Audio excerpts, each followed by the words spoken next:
1984, por George Orwell, parte 90. ¿Acaso no simbolizan las blancas el invariable triunfo del bien sobre el mal? El enorme rostro miraba a Winston con su poderosa calma. Las blancas siempre ganan. La voz de la telepantalla se interrumpió y añadió en un tono diferente y mucho más grave. Estad preparados para escuchar un importante comunicado a las 15:30. 15:30. Son noticias de la mayor importancia. Cuidado con no perdérselas. 15:30. La musiquilla volvió a sonar. A Winston le latió el corazón con más rapidez. Sería el comunicado del frente. Su instinto le dijo que habría malas noticias. Durante todo el día había pensado con excitación en la posible derrota aplastante en África. Le parecía estar viendo al ejército euroasiático cruzando la frontera que nunca había sido violada y derramándose por aquellos territorios de Oceanía como una columna de hormigas. ¿Cómo no había sido posible atacarlos por el flanco de algún modo? Recordaba con toda exactitud el dibujo de la costa occidental africana. Cogió una pieza y la movió en el ajedrez. Aquel era el sitio adecuado. Pero a la vez que veía la horda negra avanzando hacia el sur, vio también otra fuerza, misteriosamente reunida, que de repente había cortado por la retaguardia todas las comunicaciones terrestres y marítimas del enemigo. Sentía Winston como si por la fuerza de su voluntad estuviera dando vida a esos ejércitos salvadores. Pero había que actuar con rapidez. Si el enemigo dominaba toda el África, si lograban tener aeródromos y bases de submarinos en el Cabo, cortarían a Oceanía en dos. Esto podía significarlo todo. La derrota, una nueva división del mundo, la destrucción del partido.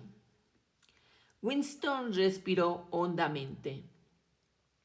Sentía una extraordinaria mezcla de sentimientos, pero en realidad no era una mezcla, sino una sucesión de capas o estratos de sentimientos en que no se sabía cuál era la capa dominante. Le pasó aquel sobresalto. Volvió a poner la pieza en su sitio, pero por un instante no pudo concentrarse en el problema de ajedrez. Sus pensamientos volvieron a vagar. Casi conscientemente trazó con su dedo en el polvo de la mesa 2 más 2, igual. Dentro de ti no pueden entrar nunca, le había dicho Julia, pues sí podían penetrar en uno. Lo que te ocurre aquí es parar siempre. Le había dicho Brian, eso era verdad. Había cosas, los actos propios, de las que no era posible rehacerse. Algo moría en el interior de la persona. Algo se quemaba, se cauterizaba. Winston la había visto, incluso había hablado con ella. Ningún peligro había en esto. Winston sabía instintivamente que ahora casi no se interesaban por lo que él hacía. Podía haberse citado con ella si lo hubiera deseado. Esa única vez se habían encontrado por casualidad.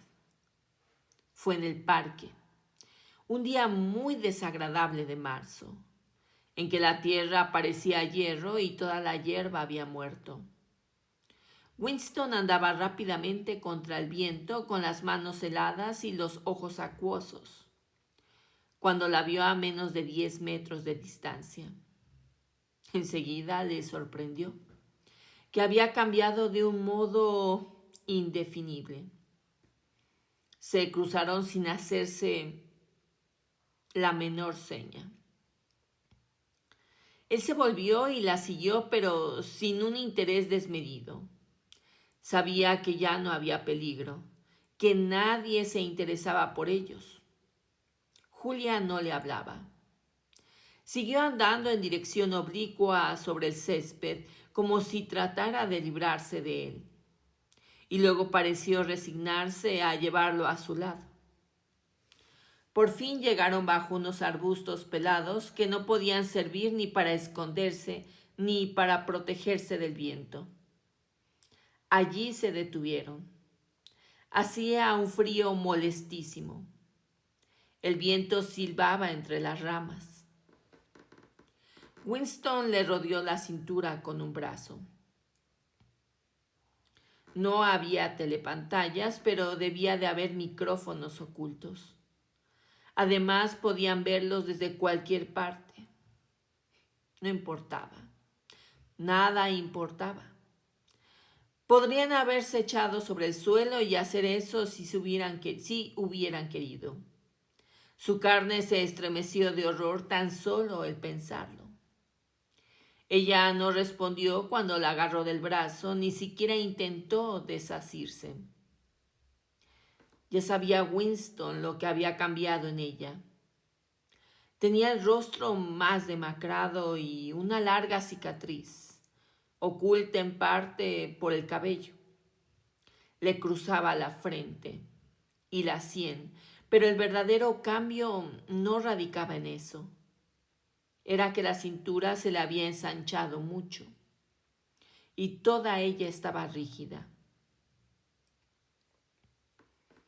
Recordó Winston cómo una vez después de la explosión de una bomba cohete había ayudado a sacar un cadáver de entre las ruinas y le había asombrado no solo su increíble peso, sino su rigidez y lo difícil que resultaba manejarlo, de modo que más parecía piedra que carne. El cuerpo de Julia le producía ahora la misma sensación. Se le ocurrió pensar que la piel de esta mujer sería ahora de una contextura diferente. No intentó besarla ni hablaron. Cuando marchaban juntos por el césped, lo miró Julia a la cara por primera vez. Fue solo una mirada fugaz, llena de desprecio y de repugnancia. Se preguntó Winston si esta aversión procedía solo de sus relaciones pasadas o si se la inspiraba también su desfigurado rostro y el ahuilla que le salía de los ojos. Sentáronse en 2 sillas de hierro, uno al lado del otro, pero no demasiado juntos. Winston notó que Julia estaba a punto de hablar. Movió unos centímetros el vasto zapato y aplastó con él una rama. Su pie parecía ahora más grande, pensó Winston. Julia por fin dijo solo esto. Te traicioné. Yo también te traicioné, dijo él. Julia lo miró otra vez con disgusto y dijo: a veces te amenazan con algo que no puedes soportar, que ni siquiera puedes imaginarte sin temblar. Y entonces dices: no me lo hagas a mí, hácelo a otra persona, a fulano de tal. Y quizá pretendas más adelante que fue solo un truco y que lo que dijiste únicamente para que dejaran de martirizarte y que no lo pensabas de verdad. Pero no. Cuando ocurre eso, se desea de verdad. Y se desea que a la otra persona se lo hicieran. ¿Crees entonces que no hay otra manera de salvarte y estás dispuesto a salvarte a ti? Deseas de todo corazón que eso tan terrible le ocurra a la otra persona.